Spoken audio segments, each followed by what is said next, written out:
শাপলা চত্বরে নিহতদের তালিকা প্রকাশ করেছে মানবাধিকার সংগঠন।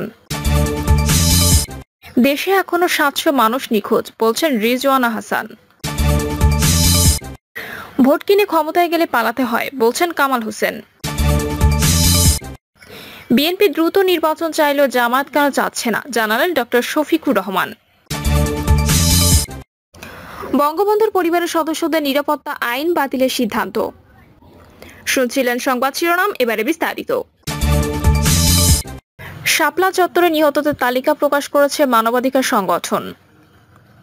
রাজধানীর মতিঝিলের শাপলা চত্বরে হেফাজতে ইসলামের সমাবেশকে কেন্দ্র করে 2013 সালের 5 এবং 6 মে ঢাকায় এবং ঢাকার বাইরে বিভিন্ন এলাকায় সরকারি বাহিনীর হাতে নিহত ব্যক্তিদের তালিকা প্রকাশ করেছে মানবাধিকার সংগঠন অধিকার।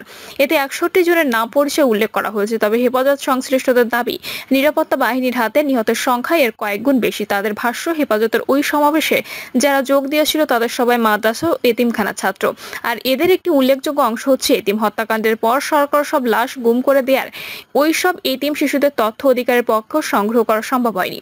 অবশ্য তাদের এই দাবির বিষয়ে অধিকারের কোনো বক্তব্য জানা সম্ভব হয়নি। উল্লেখ্য, 2013 সালের 5 মে শাপলা চত্বরে হেফাজতের সমাবেশের পর সমাবেশে অংশগ্রহণকারীরা রাতে সেখানে অবস্থান করেন।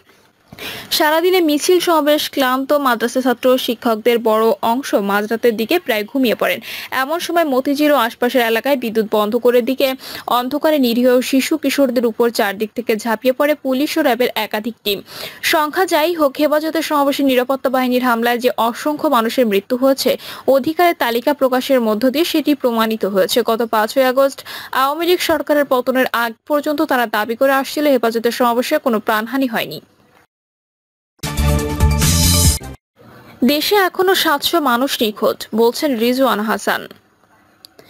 দেশে এখনো ৭০০ মানুষ নিখোঁজ রয়েছেন বলে জানিয়েছেন বন, পরিবেশ ও জলবায়ু পরিবর্তন বিষয়ক উপদেষ্টা সৈয়দা রিজওয়ানা হাসান। সৈয়দা রিজওয়ানা হাসান বলেন, দেশে এখনো ৭০০ মানুষ নিখোঁজ রয়েছেন।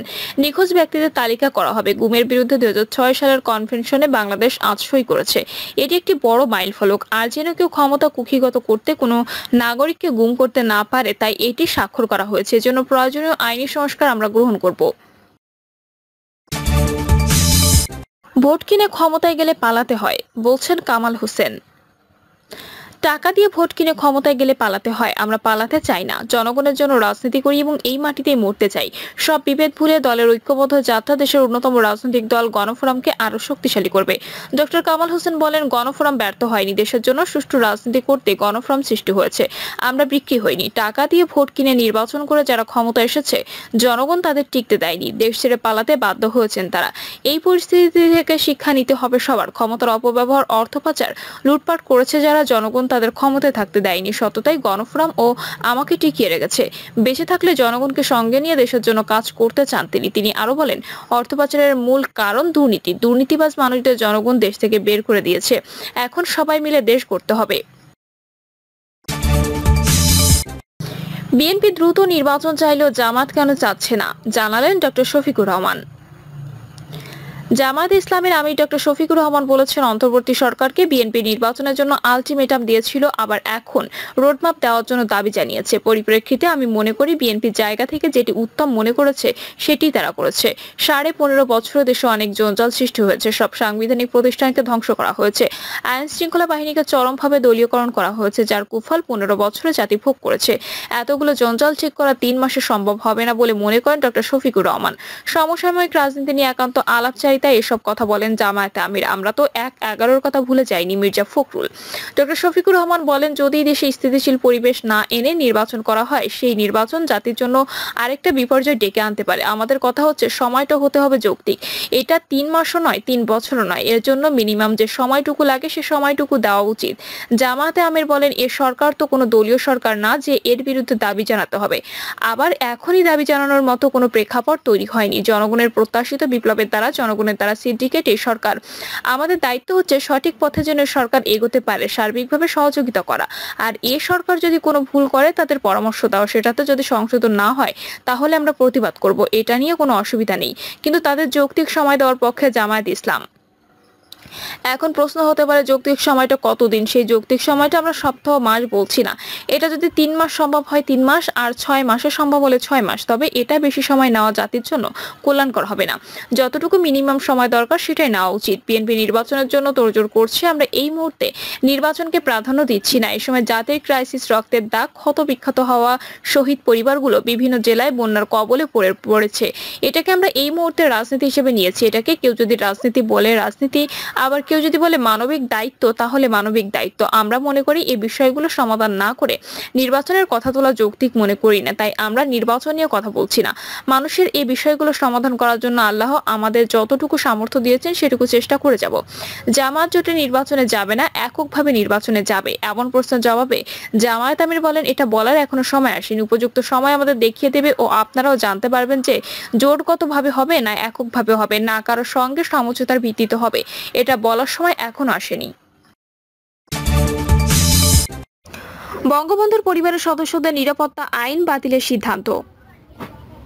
বঙ্গবন্ধু শেখ মুজিবুর রহমানের পরিবারের সদস্যদের সুরক্ষার জন্য প্রণীত জাতির পিতা পরিবারের সদস্যদের নিরাপত্তা আইন 2009 বাতিলের সিদ্ধান্তে অনুমোদন দিয়েছে উপদেষ্টা পরিষদ। আইনটি বাতিল হলে বঙ্গবন্ধু পরিবারের কেউ আর বিশেষ নিরাপত্তা পাবেন না। আজ প্রধান উপদেষ্টা ডক্টর মোহাম্মদ ইউনূসের সভাপতিত্বে তার কার্যালয় যমুনায় অনুষ্ঠিত উপদেষ্টা পরিষদের সভায় সিদ্ধান্ত নেওয়া হয়েছে। এছাড়া বৈঠকে গুম বিরোধী আন্তর্জাতিক চুক্তিতে বাংলাদেশের পক্ষভুক্ত হওয়ার প্রস্তাব ও অনুমোদন দেওয়া হয়েছে। প্রধান উপদেষ্টার কার্যালয় থেকে পাঠানো এক সংবাদ বিজ্ঞপ্তিতেও বিষয়টি জানানো হয়েছে। সংবাদ বিজ্ঞপ্তিতে বলা হয়েছে, জাতির পিতা বঙ্গবন্ধু শেখ মুজিবুর রহমানের পরিবারের সদস্যগণের নিরাপত্তা প্রদান সংক্রান্ত বিধানসমূহ প্রশাসনিক ব্যবস্থাপনায় কার্যকর করা সম্ভব নয় বিধায় আইনের কতিপয় বিধান বিলোপ সহ অন্তর্বর্তীকালীন সরকারের প্রধান উপদেষ্টা নিরাপত্তা বিধানের বিষয়টি সংযোজন পূর্বক বিশেষ নিরাপত্তা বাহিনী সংশোধন অধ্যাদেশ 2024 উপদেষ্টা পরিষদের বৈঠকে সর্বসম্মতিক্রমে অনুমোদন করা হয়েছে। বিজ্ঞপ্তিতে বলা হয়, বিগত সরকারের সিদ্ধান্ত অনুসারে জাতির পিতার পরিবার সদস্যগণের নিরাপত্তা আইন 2009 প্রণয়ন ও জারি করা হয়েছিল।